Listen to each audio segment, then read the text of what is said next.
Good morning students. Today we are going to start with a new chapter movements in the body. मतलब हमारे body के अंदर क्या क्या मूवमेंट्स होते हैं उसके बारे में हम पढ़ेंगे. Now we'll study about animals also. We'll study a little about plants और humans के बारे में हम इस चैप्टर में पढ़ेंगे. तो ऑर्गेनाइजेशन ऑफ द बॉडी मतलब कि बॉडी में क्या क्या होता है. अभी सबसे छोटी चीज़ जो हमें पता है वो क्या होती है, sales. So we know that all living organisms are made up of cells. Cells are building blocks of an organism. मतलब कि सेल्स जो एक एक करके ऐसे इकट्ठा हो जाते हैं उसकी वजह से ही एक पूरा ऑर्गेनिज्म फॉर्म होता है. This is a case of a human body. Organisms made up of only one cell are unicellular organisms. मतलब कि हमने पहले भी पढ़ा था जो एक सेल के ही बने हुए ऑर्गेनिजम्स होते हैं उनको क्या बोलते हैं, unicellular organisms. For example amoeba होता है, पैरामीशियम होता है. इनके जो बॉडी के फंक्शंस होते हैं वो सारे एक ही सेल से वो कंप्लीट हो पाते हैं. And organisms that are made up of multiple cells मतलब कि 2 या 2 से ज्यादा सेल्स के जो बने होते हैं उनको बोलते हैं मल्टी सेल्यूलर ऑर्गेनिजम्स. तो ह्यूमंस कौन से कैटेगरी में आएंगे, हम बहुत सारे सेल्स के बने होते हैं, मल्टीपल सेल्स के बने होते हैं. So we are multicellular organisms. So now reading this part of the second page of the chapter, हम पहले ये टेबल समझते हैं. इसमें क्या है, हमारे बॉडी में जितने भी अलग अलग ऑर्गन सिस्टम है उसमें कौन से ऑर्गन्स आते हैं और उनके क्या फंक्शंस है. फॉर एग्जाम्पल नर्वस सिस्टम जो होता है, नर्वस सिस्टम में brain, spinal cord and nerves हमारी आती हैं.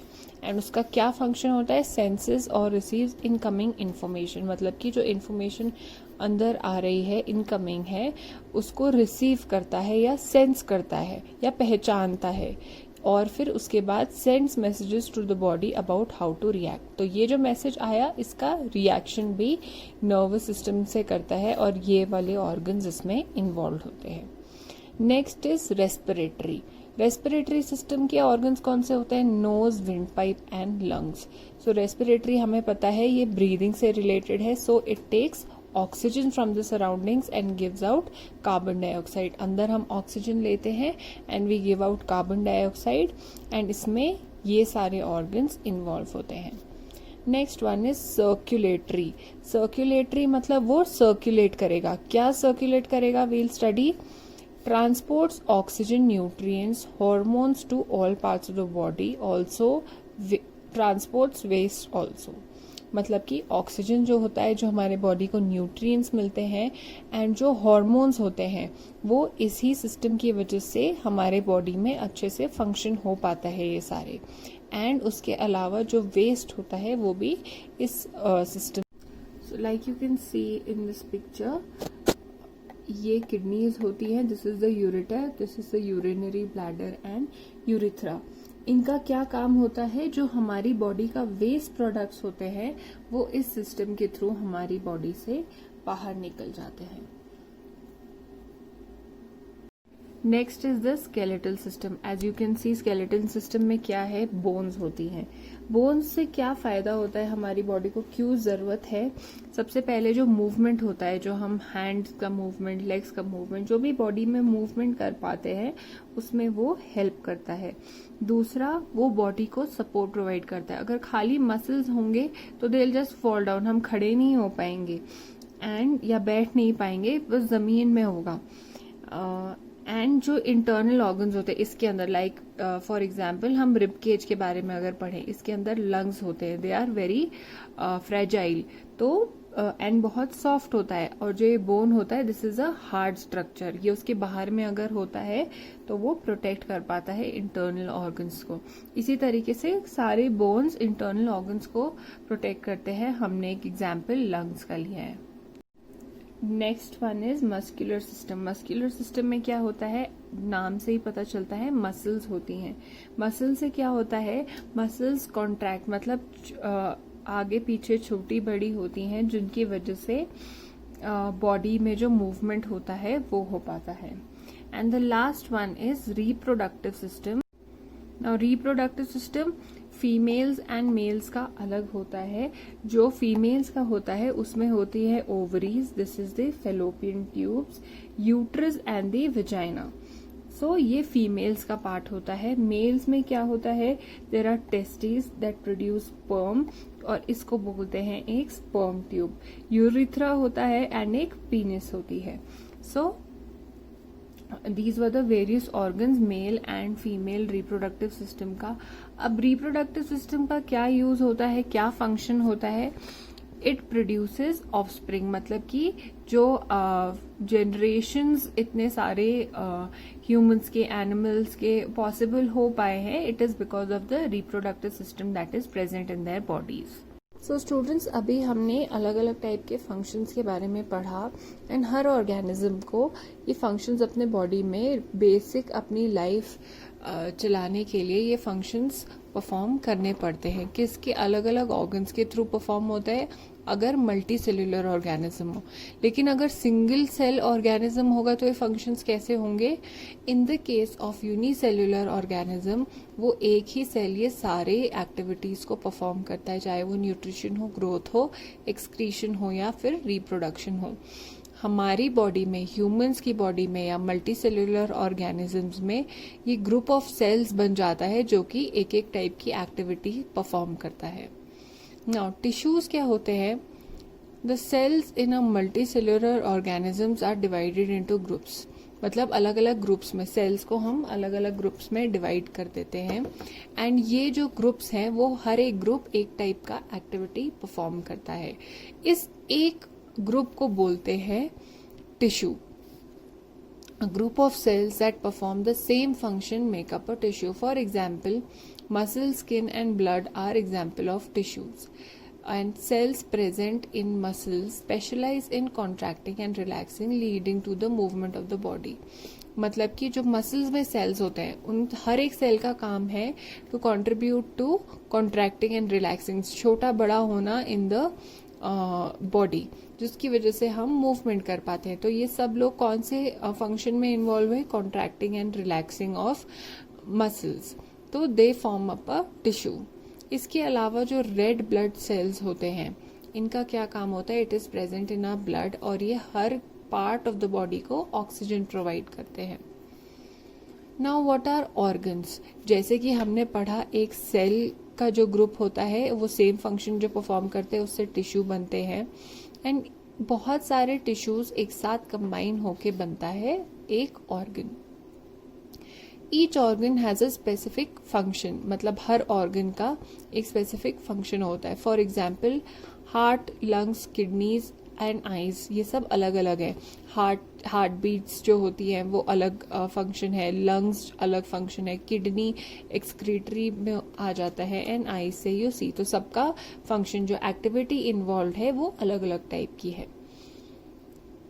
Kidneys are excretory organs, they purify the blood. Heart is an organ that pumps blood and various parts of the body to the various parts of the body. जैसे कि मैंने आपको भी बताया था कि किडनी एक्सक्रीशन में हेल्प करता है, प्योरीफाई करता है ब्लड को, मतलब कि प्योर बनाता है, उससे जो इम्प्योरिटीज होती हैं वो डिस्कार्ड करता है। हार्ट जो होता है ब्लड पंप करता है जिससे कि हर जगह ब्लड जाता है। Now what are organ system, मैंने आपको बताया बहुत सारे ग्रुप ऑफ सेल से टिश्यू बनता है, ग्रुप ऑफ टिश्यू से ऑर्गन बनता है एंड ग्रुप ऑफ ऑर्गन से बनता है ऑर्गन सिस्टम, जो कि हमने यहाँ पे अलग अलग सिस्टम पढ़े। These are organ systems, so this is the biggest category. Several organs working together form an organ system. Some examples of organ system are digestive, nervous, respiratory, circulatory, excretory. The nose, windpipe and lungs from the respiratory, जैसा कि मैंने आपको ये explain करते हुए table बताया था। Similarly, heart, blood and blood vessels are circulatory system. This system transport oxygen and nutrients to all parts of the body. All organ system together form our body. ये जब सब मिल जाते हैं then it forms the body of a human being. These organ systems work together in our body to keep us alive. मतलब हमें जिंदा रखने के लिए इन सारे ऑर्गन सिस्टम को ढंग से फंक्शन करना, ढंग से काम करना जरूरी होता है. Table 9.5 lists the main organ systems present in the human body and their functions that I explained to you. Now, next part of the chapter is movement and locomotion.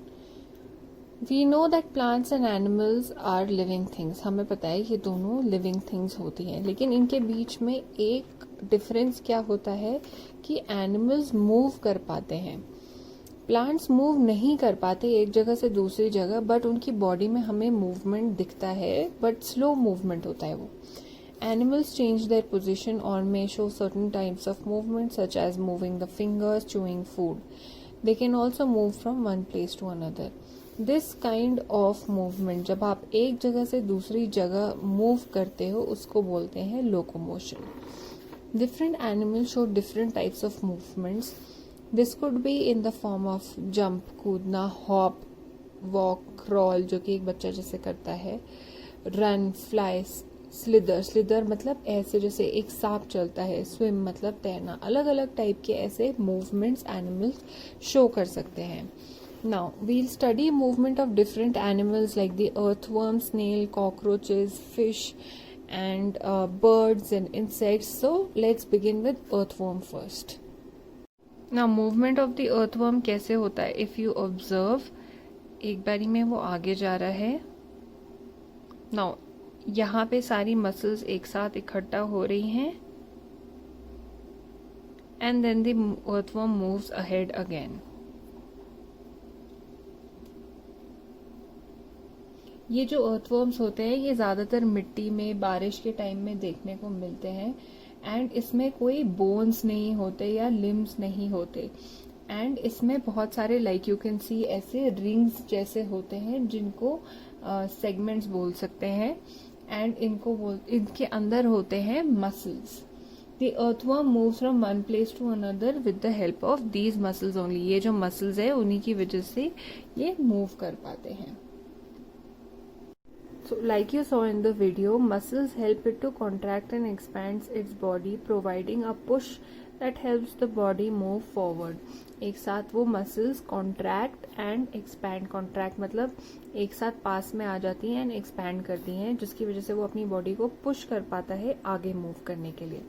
The earthworm also has special bristle-like structure called a setae on the underside of its body. मतलब कि इसके body के नीचे ये एक structure present होता है bristle like, ऐसे ऐसे ऐसे होता है, and it is use to grip the floor, जो वो ज़मीन से ताकि इधर उधर स्लिप होके ना गिरे या ढंग से अपना मूवमेंट कर पाए, इसकी वजह से कर पाता है ये.